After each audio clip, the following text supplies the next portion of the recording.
जय मसीह की। आइए हम खोलें फिलिपियों की पत्री 1 अध्याय उसका 19 पद से आगे। फिलिपियों की पत्री 1 अध्याय 19 पद से लेकर 26 पद तक। क्योंकि मैं जानता हूं कि तुम्हारी विनती के द्वारा और यीशु मसीह की आत्मा के दान के द्वारा इसका प्रतिफल मेरा उद्धार होगा। मैं तो यही हार्दिक लालसा और आशा रखता हूं कि मैं किसी बात में लज्जित ना हूं, पर जैसे मेरे प्रबल साहस के कारण मसीह की बड़ाई मेरी देह के द्वारा सदा होती रही है, वैसे ही अब भी हो, चाहे मैं जीवित रहूं या मर जाऊं। क्योंकि मेरे लिए जीवित रहना मसीह है और मर जाना लाभ है।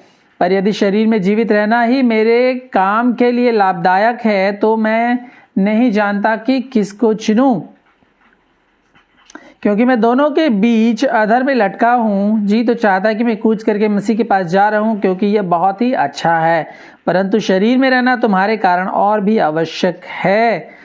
तो पौलुस जो है यहाँ पर अपने बारे में कह रहा है, अपनी संघर्ष के बारे में बात कर रहा है, परंतु वो एक बहुत ही महत्वपूर्ण बात कर रहा है कि उसकी ये प्रबल इच्छा है कि जैसे मसीह की बड़ाई उसकी देह में, उसके शरीर में हुई है, होती रही है, वैसे अब भी हो। और वो यहाँ तक वो तैयार है, चाहे वो जीवित रहे, चाहे उसे मार दिया जाए, क्योंकि वो जेल खाने में बंद है, हम जानते हैं, तब भी वो परमेश्वर की महिमा करना चाहता है, अपनी देह में वो महिमा देना चाहता है। और इसके पहले हमने देखा था कि वो सुसमाचार कार्य में कितना वो आनंदित है। सुसमाचार के कार्य में वो बहुत ही आनंद करता है, चाहे किसी भी माध्यम से सुसमाचार का प्रचार हो रहा है, चाहे कितना भी सताव उसके ऊपर आए, चाहे वो जेल खाने में बंद है, इवन वो मरने पर तैयार है, तब भी वो चाहता है कि सुसमाचार कार्य में बढ़ती हो। और उसके कैद खाने में जाने की वजह से सुसमाचार पे कोई भी प्रभाव नहीं पड़ा। इस बात को हमने पिछले बार देखा था कि बहुत सारे लोग सोचते हैं कि अगर हम पे सताव आएगा तो कलीसिया बंद हो जाएगी। या कोरोना टाइम में हमने देखा था कि बहुत सारी हमारी सबकी कलीसियाएं बंद हो गई थी, सभी ऑनलाइन चले गए थे और कॉन्फ्रेंस कॉल पे, जूम पे, तमाम तरीके से हम अपनी आराधनाएं कर रहे थे। फिजिकली लोग मिलना बंद कर दिए थे। और अगर सताव आता है तो क्या हम मिलना बंद कर देंगे? ये हमारे लिए बड़ी चुनौती और बड़ा प्रश्न है। लेकिन पौलुस के समय में ऐसा नहीं हुआ। जितना भी सताव हुआ, कलीसिया बढ़ती गई, प्रेरित और चुनौती लेकर और साहस के साथ और धीरज के साथ और हिम्मत के साथ उन्होंने सुसमाचार का प्रचार किया। तो सताव कोई एक्सक्यूज नहीं है कि कलीसिया का काम बंद हो जाएगा, सुसमाचार प्रचार कार्य धीमा पड़ना चाहिए, परंतु हमें और भी साहस के साथ और भी हिम्मत के साथ और भी चुनौती लेकर प्रचार कार्य को और आगे बढ़ाना चाहिए। परंतु जब चुनौती आती है और जब परेशानियां आती हैं, जब सताव आता है, जब विरोध आता है, जब आप जेल खाने में बंद हो जाते हैं, तब क्या आप इस चुनौती को बरकरार रखेंगे? इसी बात को पौलुस कह रहा है कि मैं तो चाहता हूं, मेरी हार्दिक लालसा और आशा है कि मैं क्या करूं, किसी बात में लज्जित ना हो, पर जैसे मेरे प्रबल साहस के कारण मसीह की बड़ाई मेरी देह में हुई है और सदा होती रहे, वैसे अब भी हो, चाहे मैं जीवित रहूं या मर जाऊं। क्योंकि मेरे लिए जीना मसीह और मर जाना मेरे लिए लाभ है। देह की बात पौलुस कह रहा है, मन की बात नहीं कर रहा है। मन और हृदय की बात हम लोग बहुत करते हैं। कलीसिया में जब आप जाएंगे और बहुत सारे बड़े बड़े प्रचारकों को आप सुनते हैं, तो मन और शरीर, मन और हृदय की बात होती है, देह की बात नहीं की। देह की बात जब होती है तब भी वो कहते हैं आपको भला चंगा रहना, आपको अच्छा रहना, आपको सक्सेसफुल रहना है, आपको फिट रहना है। तमाम चीजें इस संसार में हम अपने शरीर को अच्छा रखने के लिए करते हैं। जिम जाते हैं, हम अपनी शारीरिक फिटनेस के लिए बहुत कुछ करते हैं। परंतु यहाँ पौलुस जो है, बहुत बार 39 घोड़े खाए उसने, 4 बार अधमरा करके उसको छोड़ा गया था। तमाम संघर्ष और सताव उसने सहे हैं। और वो कहता है ऐसे समय में शायद उसको कम भी दिखाई पड़ता है, जब उसका शरीर जो है इतना कमजोर पड़ा हुआ है, मारा कूटा गया, उसकी हड्डियां मुझे लगता है हर तरफ से टूटी होंगी। वो व्यक्ति कह रहा है कि मेरी देह में मसीह की बड़ाई हमेशा होती रही है और अब भी मैं करते रहना चाहता हूं। इवन जबकि मैं दुख में हूं, मुसीबत में हूं, परेशानी में हूं। हे फिलिपी के लोगों, मैं ये तुम्हें बताना चाहता हूं, उत्साहित करना चाहता हूं कि मेरी देह में, मेरे जीवित रहने में और मेरी मृत्यु में मैं मसीह की बड़ाई करना चाहता हूं, मसीह की महिमा करना चाहता हूं। तो आज का जो संदेश है वो इसी बात पर है कि क्या जीवन जो है, जो हम जी रहे हैं, हमारा जीना मसीह के लिए है या हम खुद के लिए जी रहे हैं या संसार के लिए जी रहे हैं? किसके लिए हम जी रहे हैं? जो हम यीशु के कहलाते हैं, जो हम यीशु के नाम के द्वारा बुलाए जाते हैं, हम मसीही कहलाते हैं, हम अपने आप को क्रिश्चियन कहते हैं, हम बाइबल पढ़ते हैं, हम संगति करते हैं, हम कलीसिया में जाते हैं। किसके लिए हम जी रहे हैं? हम यीशु के लिए जी रहे हैं या हम अपने लिए जी रहे हैं? क्योंकि पौलुस तो यीशु के लिए जी रहा था। वो कह रहा जीना मेरे लिए मसीह है, अगर मैं जीऊं तो मैं मसीह के लिए जीऊंगा, अन्यथा मर जाना मेरे लिए लाभ है। अगर मैं मर जाऊं तो ये मेरे लिए अच्छा है कि मैं जाके मसीह के पास मिल जाऊं, उनके साथ मैं रहूं, मैं अपने प्रभु के साथ रहूं। परंतु अगर मैं जीऊंगा तो मैं मसीह के लिए जीऊंगा, उनके कामों के लिए, सुसमाचार के कार्यों के लिए मैं खर्च होऊंगा। अपने जीवन को मैं इसी प्रकार खर्च करूंगा कि मैं सुसमाचार के कार्यों के लिए खर्च होऊं। पिछले 2 संदेशों में आपने सुना होगा, आपने देखा है कि मैंने ये बताया प्रभु के वचन से कि सुसमाचार कार्य में हमें सहयोग करना है, जैसे फिलिपी के लोगों ने किया। उनकी कमी में, घटी में, कमजोरी में, छोटेपन में भी उन्होंने क्या किया? परमेश्वर के कार्य को आगे किया, उन्होंने उसको प्राथमिकता दी। परमेश्वर की धार्मिकता और राज्य के कार्य के लिए उन्होंने सहयोग किया। पौलुस का और उनके साथ उनके मिशनरियों का उन्होंने सहयोग किया सुसमाचार के कार्य में। और सुसमाचार के कार्य में जब आप सहयोग करते हैं, सुसमाचार के कार्य में आपको आनंद भी करना है। अगर आप नहीं जा सकते, आप दूसरों का सहयोग करते हुए उस कार्य में आनंद कीजिए, क्योंकि प्रभु के कार्य की बढ़ती हो रही है। दूसरे लोग सुसमाचार प्रचार कर रहे हैं तो उनका सहयोग करें, उनके साथ आनंद करें। तो पौलुस कह रहा है कि भाई मैं तो अपने जीवन प्रभु के लिए मैंने दे दिया है और मैं उसी के लिए खर्च होऊंगा, उसी के लिए मैं जीऊंगा, उसी के लिए मैं मरूंगा। तो मसीह के लिए जीने का अर्थ क्या है? कि जब हम प्रभु यीशु मसीह पर विश्वास कर लेते हैं, उनको अपना परमेश्वर मान लेते हैं, तो अब हम अपने नहीं रहे, हम प्रभु के हो गए हैं, परमेश्वर के हम अधीन हो गए हैं, परमेश्वर की प्रभुता के हम अधीन हो गए हैं।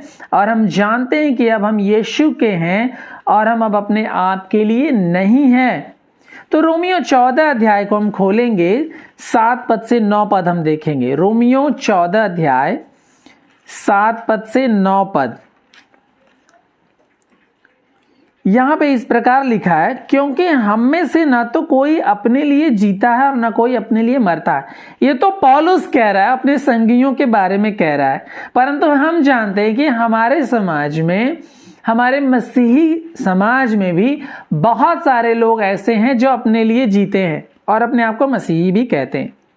हम भी कोशिश करते हैं काफी अपने लिए जीने के लिए, अपने लिए चीजें बटोरने के लिए।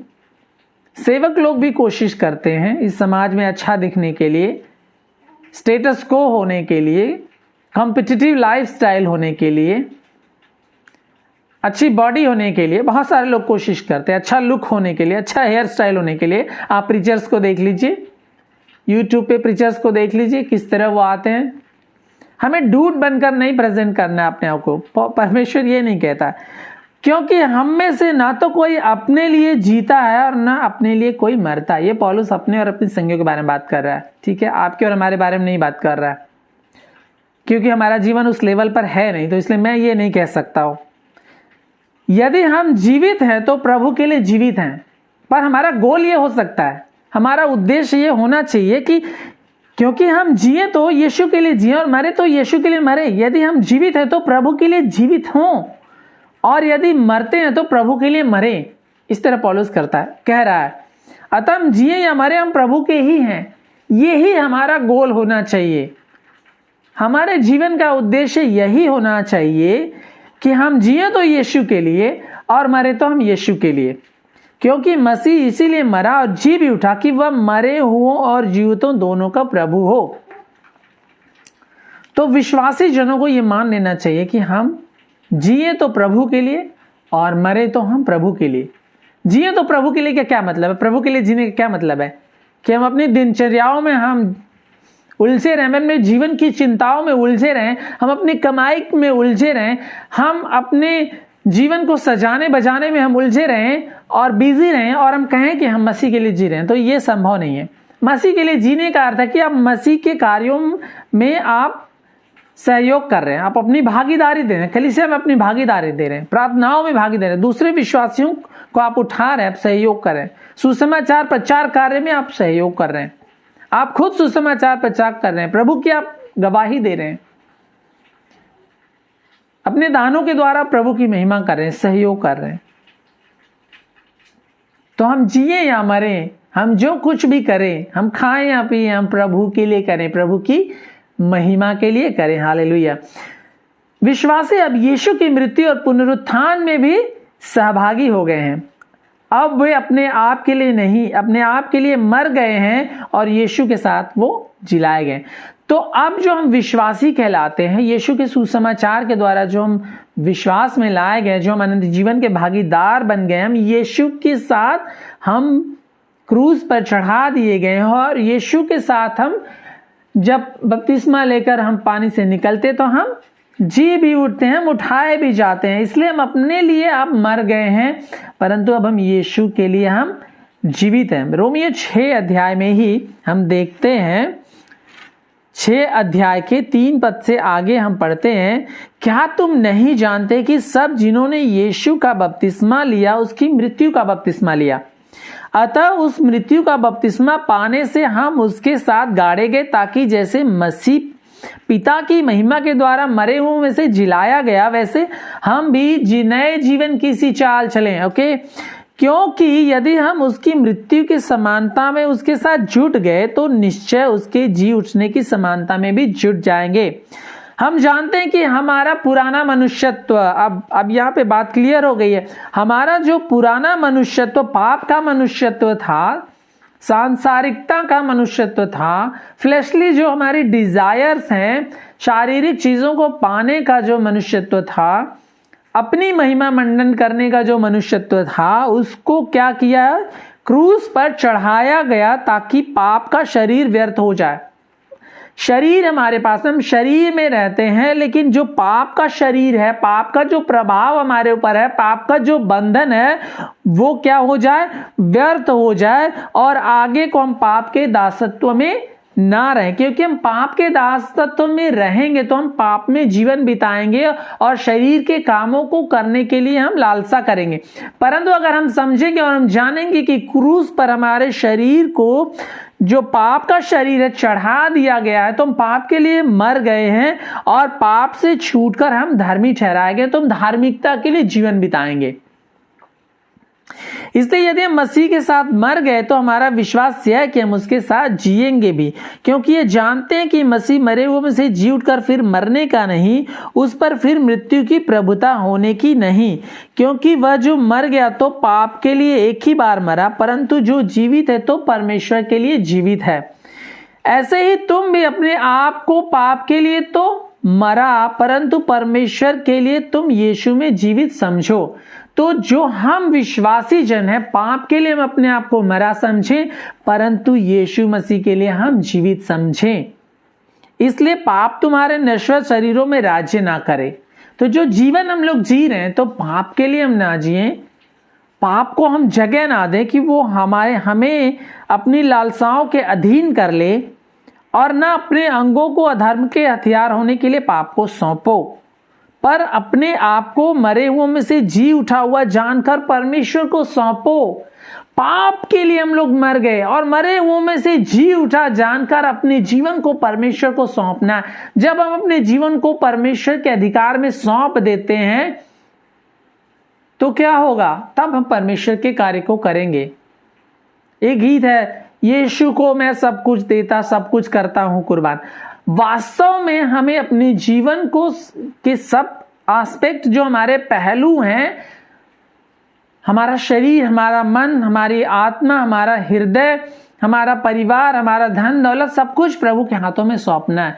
क्योंकि कई बार हम अपना हृदय मन तो हम देते हैं और कई बार हम अपने धन को नहीं देते प्रभु को, हम उसको अपने हिसाब से हैंडल करते हैं। कई बार हम अपनी फैमिलीज को नहीं देते प्रभु को, कई बार हम आधा अधूरा अपने जीवन को प्रभु के हाथों में सौंपते हैं और आधा जीवन हम अपने हिसाब से चलाना चाहते हैं। संडेज में प्रार्थनाओं में हम प्रभु के हो जाते हैं, बाकी टाइम हम अपने आप को अपने हिसाब से चलाते हैं। लेकिन प्रभु का वचन क्या कह रहा है? अपने अंगों को अधर्म के हथियार होने के लिए ना सौंपो, पर अपने आप को मरे हुओं में से जी उठा जानकर परमेश्वर के अधीन अपने आप को कर दो। तब तुम पर पाप की प्रभुता ना होगी, क्योंकि तुम अब अनुग्रह के अधीन हो गए हो। तो हमें क्या करना है? जो हम इस जीवन को जिसे परमेश्वर ने हमें दिया है, हमें यह समझना है कि हम किसके लिए जी रहे हैं। हम संसार के लिए जी रहे हैं, अपने लिए जी रहे हैं, भोग विलास के लिए जी रहे हैं, या हमने सचमुच में हम पापों के लिए मर गए हैं और अब अपने आप को मुर्दों में से जी उठा समझकर हमने अपने आप को मसीह के अधीन कर दिया है, उसकी प्रभुता के अधीन कर दिया, उसके अनुग्रह के अधीन कर दिया है कि हम उसके लिए जीवन बिताएं। गलातियों 2 अध्याय के 19 और 20 पद में पौलुस कहता है, गलातियों 2 अध्याय के 19 और 20 पद में, मैं तो व्यवस्था के द्वारा व्यवस्था के लिए मर गया कि परमेश्वर के लिए जीऊं। मैं मसीह के साथ क्रूस पर चढ़ाया गया हूं। अब मैं जीवित ना रहा, पर मसीह मुझ में जीवित है, और मैं शरीर में अब जो जीवित हूं तो केवल उस विश्वास से जीवित हूं जो परमेश्वर के पुत्र पर है, जिसने मुझसे प्रेम किया और मेरे लिए अपने आप को दे दिया। तो जिसने मेरे लिए अपने आप को दे दिया, परमेश्वर ने अपने पुत्र को मेरे लिए ना रख छोड़ा। अब पौलुस कहता है, अब मैं अपने लिए जीवित नहीं हूं, क्योंकि मैं मसीह के साथ क्रूस पर चढ़ा दिया गया हूं। जीना मेरे लिए मसीह है और मरना मेरे लिए लाभ है। इसलिए अब मैं अपने लिए जीवित नहीं हूं। अब मैं अपने स्टेटस के लिए, पौलुस को जानते हैं कि कितना बड़ा उसका स्टेटस था as a Pharisee, as a Jewish person, as an eloquent learner. कितनी बड़ी उसकी डिग्री थी, कितना वो व्यवस्था में मंझा हुआ एक व्यक्ति था। अपनी धार्मिकता के लिए, यहूदी धर्म के लिए कितना वो लड़ रहा था। परंतु वो क्या कह रहा है? जब उसने प्रभु को पाया, जब उससे प्रभु की मुलाकात हुई, जब उसने प्रभु को देखा, जब उसने अपने पापों से पश्चाताप किया, तो क्या कह रहा? अब मैं जीवित ना रहा, परंतु मसीह मुझ में जीवित है, और मैं मसीह के लिए जीना चाहता हूं, और मैं मसीह के लिए मरना भी चाहता हूं। और यही हमारी भी सोच होनी चाहिए कि हम जिए तो यीशु के लिए जिए, और मरे तो यीशु के लिए हम मरें। और विश्वासी जनों को यह भी समझना है कि जो कुछ बहुमूल्य और कीमती है वो यीशु मसीह में है। इस संसार में बहुत सारी वस्तुएं हमको प्रेशियस लग सकती हैं, शायद हमारे सांसारिक जीवन के लिए सोना, चांदी, गहने, जेवरात, गाड़ियां, अच्छे कपड़े, बहुत सारी चीजें में लुभा सकती है, परंतु सबसे बहुमूल्य चीजें जो हैं वो यीशु मसीह में है। हमारा अनंत जीवन, हमारा उद्धार, यीशु मसीह के साथ हमारी संगति, उसकी उपस्थिति में हमारा रहना, परमेश्वर की सुंदरता को देखना, परमेश्वर को निहारना, अनंत काल तक परमेश्वर की महिमा करना, ये सब बातें सिर्फ और सिर्फ आपको यीशु में मिलेंगी। और जो व्यक्ति यीशु को पा लिया है, यीशु के प्रेम को चख लिया है, वो इन संसार की वस्तुओं को, संसार की वस्तुएं जो उसके लिए महत्वपूर्ण थी पिछले जीवन में, पुराने मनुष्यत्व में, अब उसको वो क्या समझता है? कूड़ा समझता है। अब ये वस्तुएं उसके काम की नहीं है। फिलिपियों 3 अध्याय 7 से 11 पद में पौलुस क्या कहता है? पौलुस कह रहा है यहां पे, परंतु जो जो बातें मेरे लाभ की थी, वो कह रहा है जो जो बातें मेरे लाभ की थी, मतलब इस सांसारिक जीवन में हम जानते हैं, हम समझते हैं, हम ये मानते हैं कि बहुत सारी चीजें हमारे लाभ की हैं, घर, परिवार, धन, दौलत, properties, income, bank balance, jewelleries, collections, तमाम चीजें, गैजेट्स हमारे लाभ की हैं। इस संसार में ये सब चीजें हमारे लाभ की हैं, परंतु पौलुस क्या कह रहा है, जो जो बातें मेरे लाभ की थी, जिन्हें मैं लाभ समझता था, उन्हीं को मैंने मसीह के कारण हानि समझ लिया है। हालेलुया। मसीह के कारण जब हमने मसीह को पा लिया है, तो उन चीजों को जो हमारे शारीरिक लाभ के लिए थी, जिन्हें मैं समझता था कि वो मेरे लाभ के लिए हैं, अब उन्हें मैंने हानि समझ लिया है। क्योंकि वो कह रहा कि मैं यीशु मसीह के साथ क्रूस पर चढ़ाया गया हूं, और अब मैं जीवित नहीं रहा, परंतु यीशु मसीह मुझ में जीवित है। वरन मैं अपने प्रभु मसीह यीशु की पहचान की उत्तमता के कारण सब बातों की हानि समझता हूं। किस उत्तमता के कारण? क्या चीजें बहुमूल्य, क्या आपके लिए सर्वोत्तम है? यीशु मसीह है, उसकी उपस्थिति है, उसकी सुंदरता है, उसका ज्ञान है, या इस संसार की चीजें आपके लिए उत्तम है, बहुमूल्य है? पौलुस कह रहा है कि प्रभु यीशु मसीह के पहचान की उत्तमता के कारण मैं इन सब बातों को हानि समझता हूं। प्रभु की उत्तमता, उसके ज्ञान, उसकी पहचान, उसके वचन, उसकी उपस्थिति से अधिक बहुमूल्य हमारे लिए कुछ भी नहीं है। इस संसार की वस्तुएं में क्षण भर के लिए आनंद दे सकती हैं, परंतु अनंत कालिक आनंद, अनंत काल का जीवन, अनंत काल की संतुष्टि, अनंत काल की शांति, वो परमेश्वर ही हमें दे सकता है। पौलुस कह रहा है, जिसके कारण मैंने सब वस्तुओं की हानि उठाई और उन्हें मैं कूड़ा समझता हूं, जिससे मैं मसीह को प्राप्त करूं। संसार की चीजों से हम मसीह को प्राप्त नहीं कर सकते। बीज बोने वाले के दृष्टांत में आपने देखा, आप देखते हैं कि जो 3 अन्य जगहों में जो बीज गिरते हैं, वो उगते तो हैं, पर उनमें जड़ नहीं होती। वो थोड़ा और उगते तो हैं, पर वो झाड़ियों में दब जाते हैं, धूप लगती है, कुम्हला जाते हैं। परंतु जो अच्छी भूमि पर गिरता है, वो 100 गुना फल लाता है। तो इस संसार की जो चिंताएं हैं, उलझने हैं, दबाव हैं, वो हमें दबा देती हैं, वो हमें प्रभु में बढ़ने नहीं देती हैं। लेकिन उन चीजों को पौलुस कह रहा है, उन्हें मैं कूड़ा समझता हूं, ताकि मैं मसीह को प्राप्त करूं।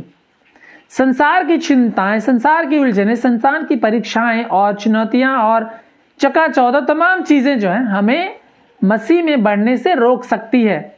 इसलिए यीशु मसीह ने कहा कि अगर तुम्हारा दाहिना हाथ या बायां हाथ तुम्हें ठोकर खिला, तो तुम उसे निकालकर फेंक दो। तुम्हारी आंख तुम्हें ठोकर खिला, तो उसे निकालकर फेंक दो। अच्छा है कि तुम अपंग होकर प्रभु के राज्य में प्रवेश करो।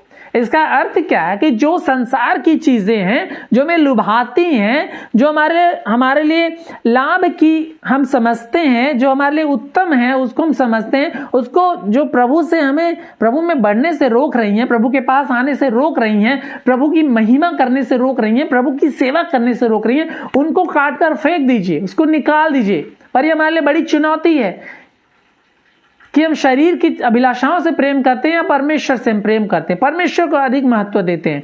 क्या हम परमेश्वर को अपने सारे प्राण, सारी बुद्धि, सारे मन, सारी सामर्थ्य से हम प्रेम करते हैं, या अपना सारा समय, सारा मन, सारी बुद्धि, सारा प्राण हम संसार की चीजों को प्राप्त करने में लगाते हैं? परंतु पौलुस कहता है, उन्हें मैं हानि समझता हूं, ताकि मैं मसीह को प्राप्त करूं, मसीह की पहचान की उत्तमता को मैं प्राप्त करूं और उसी में मैं पाया जाऊं, ना कि अपनी उस धार्मिकता के साथ जो व्यवस्था से है, वरन उस धार्मिकता के साथ जो मसीह पर विश्वास करने के कारण है और परमेश्वर की ओर से विश्वास करने पर मिलती है, ताकि मैं उसको और उसके मृत्युंजय की सामर्थ को और उसके साथ दुखों में सहभागी होने के मर्म को जानूं और उसकी मृत्यु की समानता को प्राप्त करूं। बहुत डीप है, बहुत टफ है, बहुत मुश्किल है ये बात करना, क्योंकि ये पौलुस ही कर सकता है, हम और आप नहीं कर सकते कि हम यीशु की मृत्यु की समानता को हम प्राप्त करें। हम लोग तो थोड़ा सा दुख झेलने में कतराते हैं। हम लोग सोचते सताव आएगा तो हम उसको कैसे हम टैकल करें, कैसे हम उसको अवॉइड करें, कैसे हम उसे हम डील करें कि ये जो चुनौती है, ये जो अपोजिशन है, ये जो सताव हम पर ना आए, और उसको हम पॉलिटिकली डील करने की कोशिश करें।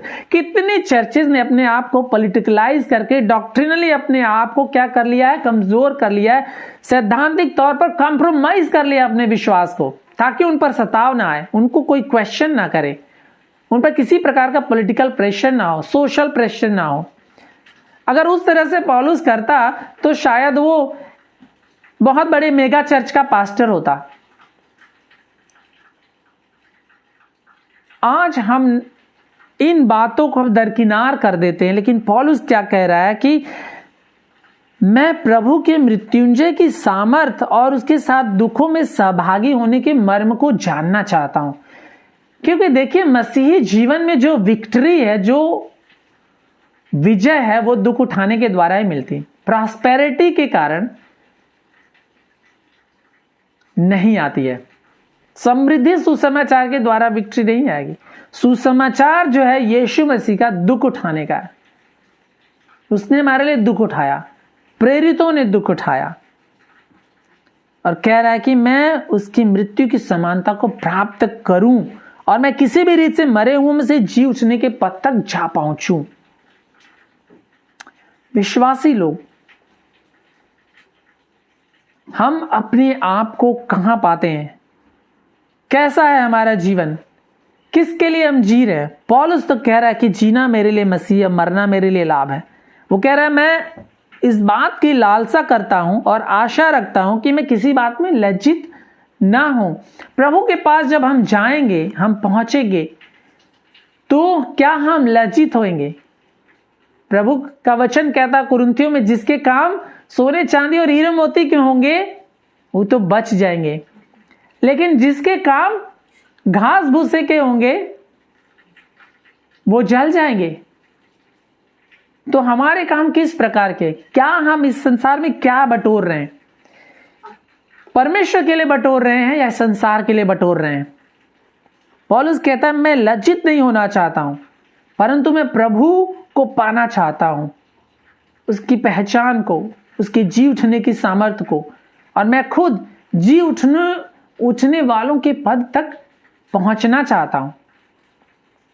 हमारा क्या टेक है? हमारा क्या विश्वास है? हमारा क्या स्टैंड है एज अ बिलीवर? प्रभु के एक दास हैं, उन्होंने कहा कि परमेश्वर हमें सबसे ज्यादा महिमा तभी पाता है जब हम प्रभु में सबसे ज्यादा संतुष्ट होते हैं। तभी प्रभु हमें सबसे ज्यादा महिमा पाता है, जब हम प्रभु में सबसे ज्यादा संतुष्ट होते हैं।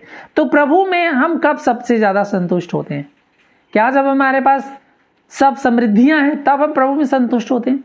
क्या हम बीमारी में, कमजोरी में, घटी में, तंगी में, सताव में, दुख में, क्लेश में, मुसीबत में, विरोध में, दर्द में, इन चीजों में हम संतुष्ट होते हैं?